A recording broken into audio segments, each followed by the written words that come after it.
7 minutes past 8, on a Tuesday in November. The front entrance of Caldwell Financial Tower on Bay Street, Toronto. The revolving doors had just been polished, and the marble was still damp near the edges from the morning crew.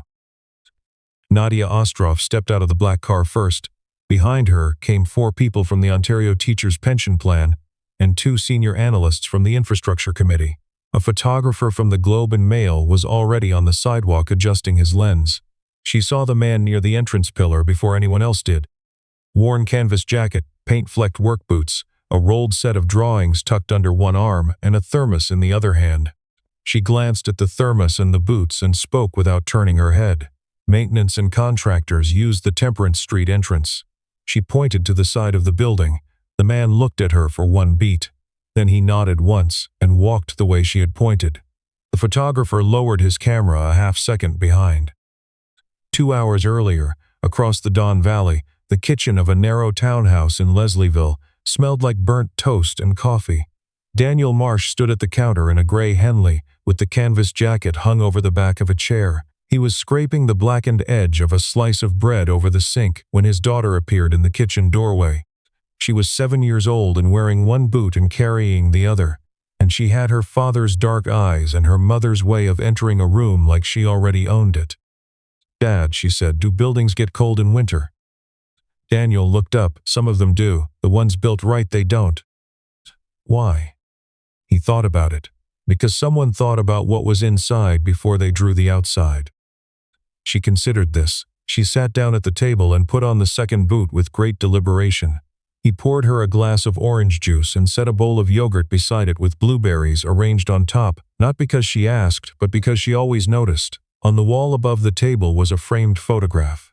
Daniel younger, hair longer, standing in a hard hat with his arm around a woman in a yellow safety vest. Between them a 2-year-old Rosie on the woman's hip, mouth open in a laugh. Behind them the steel skeleton of a tower rising into a white January sky. The day they broke ground on Caldwell Tower, 2017. Patricia had been the one who drove him to the site meeting, the morning they got the commission. "You've been waiting for this for 10 years, she had said. "Don't you dare be nervous." 3 years and 4 months since she had said anything at all. Daniel had learned to count mornings. Some were easier than others. At 7:40 he drove Rosie to William Burgess Elementary on Greenwood. The lake effect had dusted the streets overnight, and the rooftops were white above the brown leaves still clinging to the maples. Rosie talked the whole drive about a field trip the following week. They were going downtown, to the tall building by the lake. "The one with the waterfall inside," she said. Daniel kept his hands steady on the wheel. "Is that right?" "Have you seen it, Dad?" A short pause. "I know it pretty well." He pulled up at the school. He straightened her toque over her ears and reminded her she had piano after school. She hugged him hard and ran inside without looking back, the way she always did, like she was completely certain he would still be there when she came home. At 8:15 he unlocked the front door of Marsh Technical Drafting on Carlaw Avenue. The shop was small and warm, 2 wide-format plotters along the back wall, the dry chemical smell of fresh prints. His assistant, a young man named Theo, who wore the same blue sweater most days, was sealing a courier tube with tape. "The Caldwell Tower order came in last night," Theo said. "Rush job.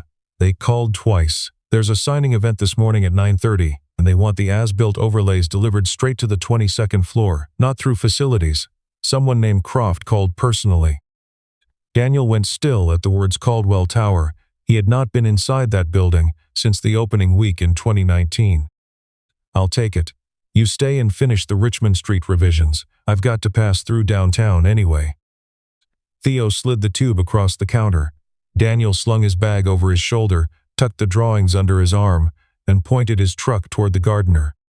At the same hour, 29 floors above Bay Street, Nadia Ostroff stood at the long window of her corner office and watched the morning traffic below.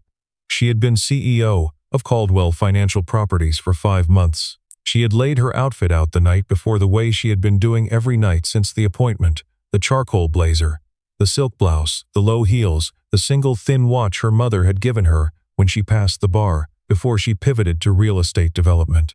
Her assistant Lena knocked once and came in. "The pension delegation confirmed on 15. Mr. Croft is already on 32. He arrived at 7. Nadia turned from the window. When was his last visit here? Lena checked her tablet 4 months ago, the week before your predecessor resigned. She didn't ask Lena to say more. Marcus Croft, the parent company's founding chairman, did not appear at branch operations for the View. He was watching her. She had known this since the day she started. She thought briefly of her final board interview. A senior director had asked her what she believed was the most dangerous quality in a new executive.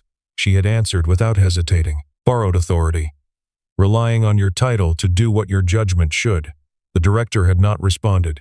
He had only uncapped his pen.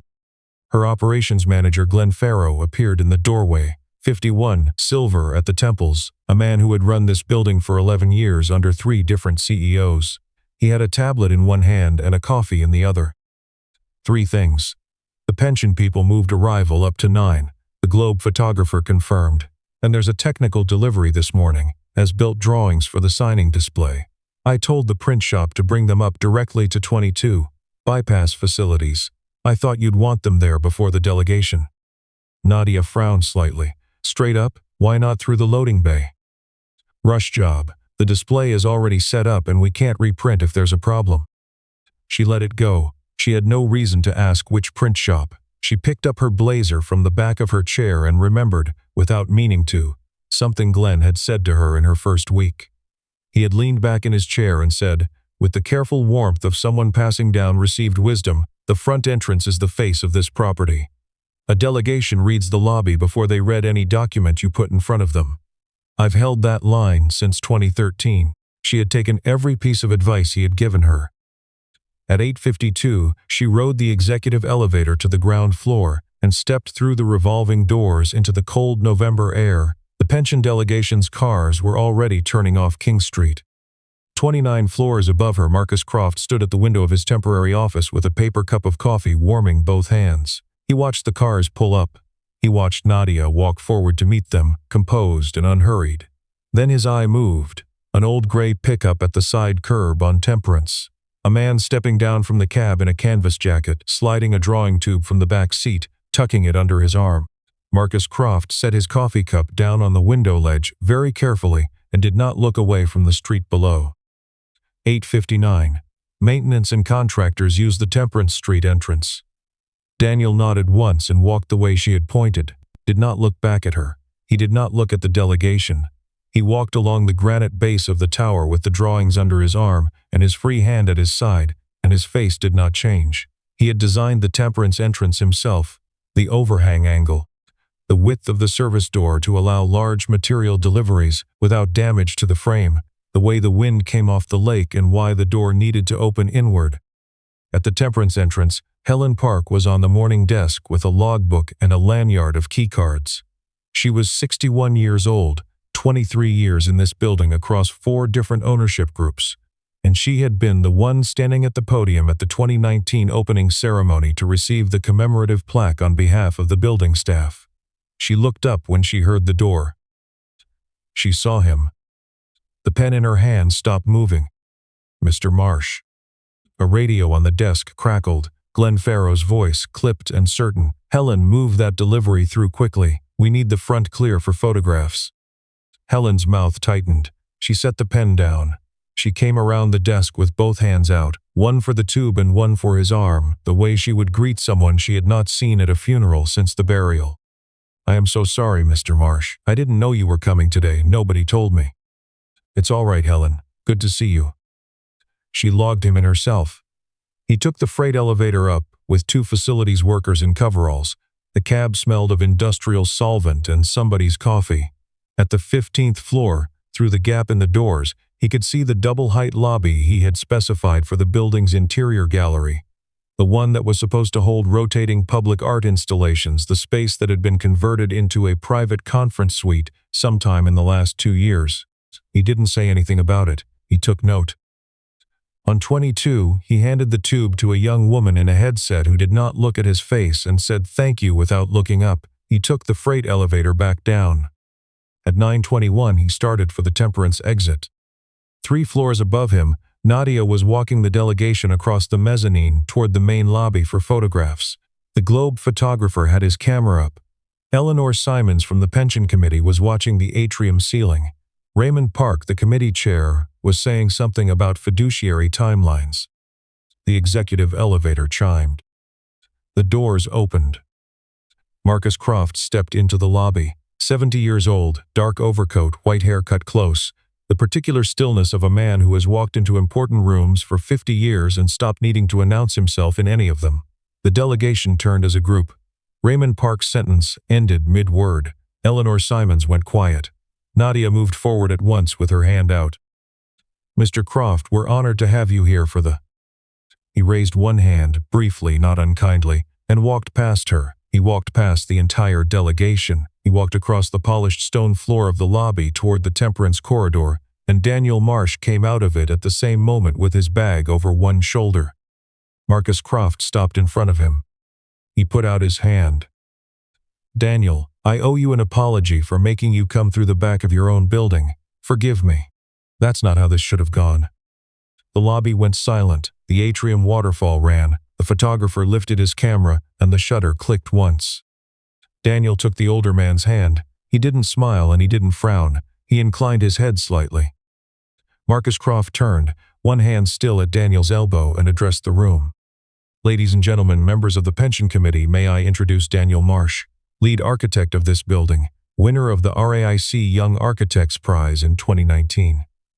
The man whose name is on the cornerstone outside the door you came in through this morning." Eleanor Simons was the first to step forward. She came out of the delegation line and offered her hand without hesitation. "Mr. Marsh, it's a genuine pleasure. I had no idea this was your work." Raymond Park was second, then the two senior analysts, then the infrastructure committee deputy. The Globe photographer took 4 shots in rapid succession and then lowered his camera with a careful expression, the look of a person recalibrating something. Nadia stood where she was. The air had gone out of her. She could feel the cold of the stone floor through the soles of her shoes. At the far end of the lobby near the security island, Glenn Farrow had stopped walking mid-stride. He looked at the scene. He took 1/2 step back. Then he turned and walked very quickly in the direction of the stairwell. Marcus Croft was already inviting the delegation upstairs. He extended the invitation to Daniel with a small nod. Daniel shook his head, polite and quiet. "I have to pick up my daughter at 3:30. Come back when you can." "I will." Daniel walked out through the front revolving doors of the building. Nadia did not watch him go. She turned and made the gesture toward the elevator bank, and the delegation followed her. Eleanor Simons fell into step beside her. In the elevator on the way up to 32, Eleanor watched the floor numbers climb and said nothing until the 28th. "Ms. Ostroff, I think you and I should find time for a private conversation this week." "Yes," Nadia said, "I think we should." She got the delegation to the signing room. She sat at the head of the table and made the introductions she had rehearsed for 2 weeks. Marcus Croft said nothing about the lobby. He asked Raymond Park intelligent questions about long-term infrastructure yield and poured himself water from the carafe and did not look at her directly. At 12:40 she returned to her office, closed the door and stood at the window for a long time looking at Bay Street. Then she sat down and typed the name Daniel Marsh into the property archive. 19 results. Marsh Architecture Founding Principal. Lead Commission for Caldwell Financial Tower, 2015 through 2018. RAIC Young Architects Prize, 2019. A photograph of a man in a hard hat at a groundbreaking squinting into white winter sun, a woman beside him with her arm through his, laughing at something off to the left.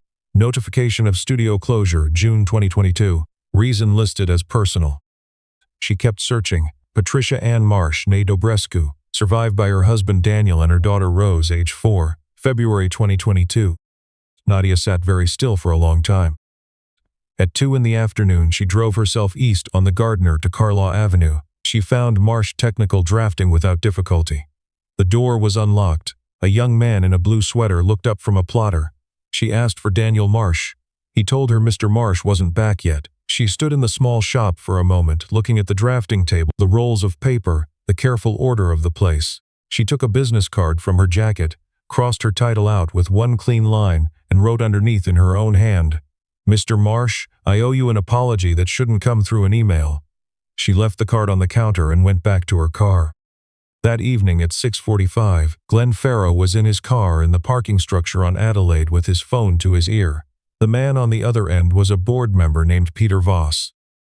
"Peter, I want you to have the full picture before Thursday." She publicly embarrassed Marcus Croft's personal architect in front of the Ontario teachers' delegation. "There's going to be a photograph in the paper tomorrow morning. I'm not drawing conclusions, I'm just flagging the optics." Peter Voss said something that took a while to say. Glenn listened. He looked at the steering wheel. He smiled at it. "Of course, I just wanted you to have the context." At the same hour, Daniel opened the front door of the townhouse, and Rosie ran past him into the kitchen calling for her snack. He hung his jacket on the hook by the door and stood for a moment in the hallway. "Dad." "Yeah, Peanut." "Did you go downtown today? To the building with the waterfall?" He walked into the kitchen. He opened the fridge. "I did, for a bit." "What's it like inside?" He thought about the stone floor, the atrium, Marcus Croft's hand in his, Eleanor Simons stepping forward before anyone else. He thought about Helen Park's face at the temperance desk. "It's a good building," he said. "I think you'll like it when you visit." She was already telling him about piano, and he let her talk and made her a plate of apple slices and peanut butter and stood at the counter listening to all of it. The photograph ran in the Globe's business section the following morning. It showed Marcus Croft standing in the lobby of Caldwell Financial Tower, with his hand extended toward a man in a canvas jacket, both of them framed against the atrium waterfall. The caption identified the man in the jacket as Daniel Marsh, the building's original architect. Nadia's name was not in the caption. Glenn Farrow's was not either. By Thursday, a formal complaint had been filed with the parent board in Atlanta. The complaint had been submitted by Glenn Farrow and had been co-signed by Peter Voss. It contained 2 photographs taken through the glass panel of a small conference room on the 22nd floor, time-stamped from the previous Tuesday evening. The accompanying memo described the CEO of Caldwell Financial Properties as having publicly humiliated the chairman's personal consultant and, separately, as appearing to conduct an inappropriate professional relationship with the same individual. Nadia read the memo at 5:50 in the morning at her kitchen counter with a cup of black coffee. She read it twice, then a third time. She set it down and washed the cup and dressed in the dark blue suit she wore when she expected the day to be difficult. Daniel received a brief email from Marcus Croft at 7:45, asking him to attend a board review at 10 on Thursday. No reason given. He drove across the city with the radio off. They arrived in the corridor outside the 32nd floor conference room at 9:53. Nadia looked at him once and looked away. Daniel held the door. Inside, the long table was lined with directors. Peter Voss sat at one end with his hands folded on the table. Glenn Farrow sat near the other end in a dark suit with the measured ease of a man who has prepared carefully. The board chair read the charges in a flat voice. Conduct unbecoming the CEO role. Public humiliation of a senior parent consultant. A suggestion of personal entanglement compromising professional neutrality. Nadia raised her hand. She accepted full responsibility for what had happened in the lobby. She rejected, on the record and by name, the second allegation. The chair nodded and looked toward Daniel. There was a knock at the door. Helen Park opened it without waiting. She walked into the 32nd floor conference room in her gray reception blazer with a manila folder under her arm and a lanyard around her neck, and the quiet bearing of someone who has made a decision and is no longer afraid of it. She did not look at Glenn Farrow. "I apologize for interrupting. There is information the board needs before testimony continues." She laid the folder on the table. "On Tuesday morning, the 4th of November at 8:51, Mr. Farrow instructed me by radio to redirect a contractor through the Temperance Street entrance. He knew the name of the contractor, and he knew the contractor was the architect of this building. I have the radio log. On Tuesday evening at 9:12, Mr. Farrow photographed Ms. Ostroff and Mr. Marsh through the glass panel of the conference room on 22 without their knowledge. I saw him raise his phone. On Wednesday morning, Mr. Farrow sent an email to a freelance journalist named Andrew Sewell, offering access to a developing story involving senior Caldwell leadership. That email is in the folder. Between Wednesday and Thursday, Mr. Farrow placed 4 calls to Director Voss totaling 41 minutes. She paused. She folded her hands in front of her. "I have said nothing until today because my contract with this property comes up for renewal in 90 days, and Mr. Farrow is the officer who approves it. I have worked in this building for 23 years. I watched it go up from a fenced lot. I am not going to watch it be used to bring down someone who doesn't deserve it." Glenn Farrow stood up, his chair scraped. "This is completely out of order. She's a receptionist." The door at the end of the room opened. Marcus Croft walked in. He walked to the head of the table and stood behind the chair and looked down the length of the room at Glenn Farrow for a moment and said one thing. "Sit down, Glenn." Glenn sat. Marcus looked at the board. "I have had Mr. Farrow's communications under review for 11 months. Ms. Park's documentation is consistent with what my office already holds. Mr. Farrow is suspended without pay as of this moment. The matter will be referred to legal for review of tortious interference." He turned to Nadia. His expression did not soften. "Ms. Ostroff, I chose you because I believed you came from something you would not forget. On Tuesday morning, you forgot it. I trust these last 2 weeks have reminded you why I made that choice." Nadia held his gaze. Her voice came out steady. "It won't happen again. See that it doesn't." He looked at Daniel, and the corner of his mouth moved. "My apologies, Daniel, again." "Accepted, Marcus, again." The board adjourned. Glenn Farrow was escorted out through the main lobby of the building by 2 members of building security during the 11 o'clock shift change, in full view of the morning desk and the cafe kiosk, the courier queue. Helen Park watched him go from her post near the temperance door with no expression on her face whatsoever. That evening, Nadia left the building at 6:50. She walked through the front lobby slowly, for the first time since Tuesday, without a purpose pulling her forward. She looked up, at the atrium ceiling, at the proportions of the columns, at the way the afternoon light came through the west-facing panels and laid long pale rectangles across the stone floor. She understood, standing there, that the light had been placed deliberately. Someone had thought about where the sun would be at 4 in the afternoon in November and had angled the glass accordingly. The building was not showing off, it was being considerate. Helen Park was still at the temperance desk. Nadia stopped in front of her. She had not planned what to say. She said the only thing that was true. "Thank you, Helen." Helen looked up. She didn't smile. She inclined her head the way she might have inclined it to a junior staff member who had done something difficult and done it right, and then she went back to her log. Daniel was on the sidewalk outside when Nadia came through the revolving doors. He had not planned to be. He was waiting for a ride share and looking up Bay Street at nothing. She stopped. "Can I drive you home?" He looked at her. He nodded. She drove him across the Don Valley with the heat on low. The expressway lights came on in sequence ahead of them in the early dark. The radio stayed off. Neither of them said anything until the valley was behind them and the streets narrowed into Leslieville. "Rosie asked me a question last night," Daniel said. "What did she ask?" "She asked if the lady from Dad's work was the lady in the photograph." Nadia kept her eyes on the road. "What photograph?" "The globe. She saw it on my phone when she grabbed it to look at something else." Nadia didn't answer right away. "What did you tell her?" "I told her I didn't know yet. I don't make her promises I can't back up." She turned onto his street. The maples were bare now, and the branches made thin patterns against the orange of the streetlights. She pulled up at the curb in front of his townhouse. The porch light was on. A lamp burned in the front window.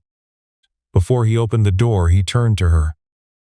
"You want to know why I didn't say anything on Tuesday morning?" When she pointed to the corner. "Yes. Because I knew where that door went. I put it there. I knew every room it led to, and I knew eventually someone in that building would too." She looked at him in the low light of the car, the dashboard glow catching the line of his jaw and the gray that had come in at his temples that wasn't there in the 2017 photograph. And if that hadn't happened? He thought about it for a moment, honestly, the way he answered Rosie's questions. "Then I would have gone out the back and picked up my daughter," he said. "I stopped expecting buildings to speak up for me a long time ago. Tuesday was a gift. I'm not sure whose."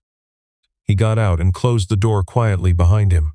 The porch light caught him as he went up the path. The front door opened before he reached it. A small figure in pajamas appeared and attached itself to his leg, and he bent and scooped her up in one motion and carried her inside. The downstairs light went out. A moment later, a smaller light came on upstairs. Nadia sat at the curb for a while. Then she shifted into drive and went back across the valley, with the windows cracked an inch and the cold air coming in off the river and the city lights reflecting off the low clouds in a way that made the sky look like it was lit from somewhere underneath. 6 weeks later, on the first Saturday of December, the Regent Street Community Hub opened on a gray morning with harbor ice forming at the edges of the lake. The old brick industrial building had been converted into a community resource center with a double-height central hall, exposed timber trusses and tall windows facing the water. The original cast-iron columns had been cleaned and left in place, painted a soft black, running in 2 rows down the length of the space. Daniel had spent 5 weeks advising on the circulation redesign, working part-time out of a small office on the 18th floor 4 mornings a week, drawing in soft pencil on plans someone else would sign. He had not pushed for his name on anything. He had pushed for the windows and for the column spacing and for the ceiling height in the children's section, and he had gotten all 3. Nadia stood at the front entrance at 9:40 in a long charcoal coat. She had asked Daniel and Rosie to come as her guests. Marcus Croft was already inside reviewing the morning program with the board. A small group of donors and community members was gathering under the overhang. The gray pickup arrived at 9:55. Rosie got out first in a red coat and a knitted hat with a pompon and her sketchbook pressed to her chest. She ran straight at Nadia and wrapped both arms around her knees. "Hi, Peanut." "Hi, Dad says you helped make this one." "Your dad made the part you'll actually like. I mostly handled the paperwork." Rosie considered this with great seriousness. Paperwork is important too. Daniel came up behind her. He was in a clean flannel and a dark jacket. He had shaved. He looked at the brick facade of the building the way you look at something you haven't seen in the light before.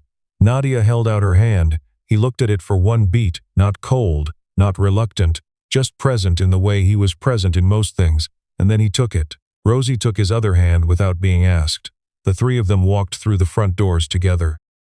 Marcus spoke briefly from a low platform under the central skylight. He acknowledged the donors, and then he said Daniel's name and told the room that the quality of the light and the warmth of the space were both his.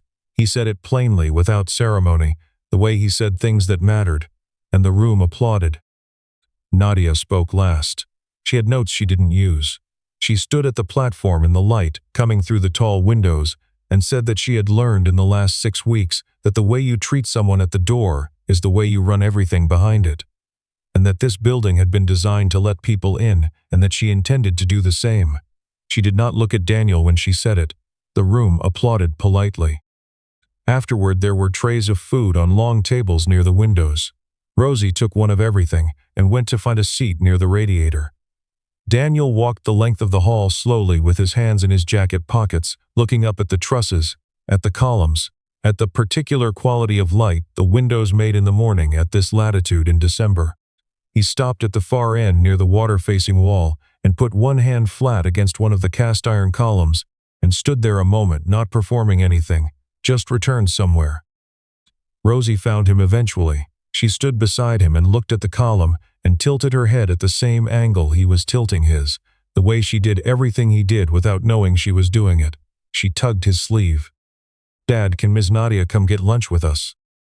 Daniel looked across the room to where Nadia was speaking with Eleanor Simons. She glanced over at the same moment. He raised his eyebrows slightly. She made the smallest nod. The cafe on Portland Street smelled like butter and cardamom and the wood of old tables. They took the one by the window, round with a chipped edge and a good view of the street. Rosie opened her sketchbook immediately and lined up her 2 pencils and frowned at the blank page, the way her father frowned at the start of a new set of plans. The server crouched down to ask her what she was drawing. Rosie said she wasn't sure yet. The server said that was usually when the best things happened. Daniel ordered coffee for 2 and a hot chocolate. They talked about the second phase of the hub project. He would advise again on the same terms. Mornings only. 3:30 pickup not negotiable. She would lead from the Caldwell side. The conversation was practical and careful, and both of them knew it was the safest kind of conversation to have when the other kind was right there waiting at the edge of the table. A long quiet came. Rosie drew. The window showed a stretch of Portland Street in pale December light. A man walked past with a dog on a long lead. A woman stopped to look in at the cafe menu board, changed her mind, walked on. "What are you drawing, Peanut?" Rosie held up one finger almost. She made two more careful marks. She turned the sketchbook around and set it on the table between the two coffee cups. 3 figures in front of a long, low building. Lots of windows, water behind it. A man with his hands in his pockets, a little girl beside him, a woman with dark hair standing on the other side of the little girl with both their hands joined. 2 geese flying above the roofline. 1 tree, very precise, bare branches. In the corner of the sky, rendered in small careful loops, a snow cloud. Nadia looked at the drawing for a long moment without speaking. Daniel looked at it too, and then at his daughter, who had already flipped to a clean page and was beginning something new, a cat from the look of it, with very deliberate whiskers, entirely uninterested in what either adult made of her last work. He spoke quietly, just carrying across the small table. "You came in through the front door a long time ago," he said. "You just didn't know it yet." Nadia set her hand on the table between the coffee cups, palm down, slowly, the way you set down something you've been carrying for longer than you realized. Daniel placed his hand over hers. "Not all the way, just at the edge, gently, the way you ask a question you already know you mean." She didn't move her hand. Rosie gave the cat a crown and a very long tail, and added a small house in the bottom corner with smoke coming from the chimney, and she did not look up. Outside, the first snow of December had started, soft and unhurried, coming down through the gray light over Portland Street, catching in the bare branches of the trees, settling on the windowsill, making the city outside the glass look briefly, completely, like somewhere you had always meant to arrive.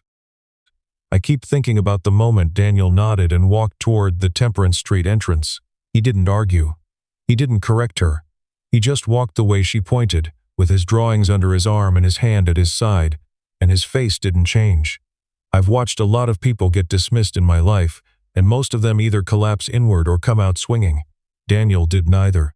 He walked through a door he had designed himself and let the building hold the truth until someone was ready to hear it. That kind of steadiness doesn't come from not caring. It comes from knowing exactly what you're worth and deciding that the moment isn't the right one to spend explaining it. There's a real intelligence in that. Not book intelligence, but the kind that reads a room and understands that dignity defended loudly is dignity that still needed defending.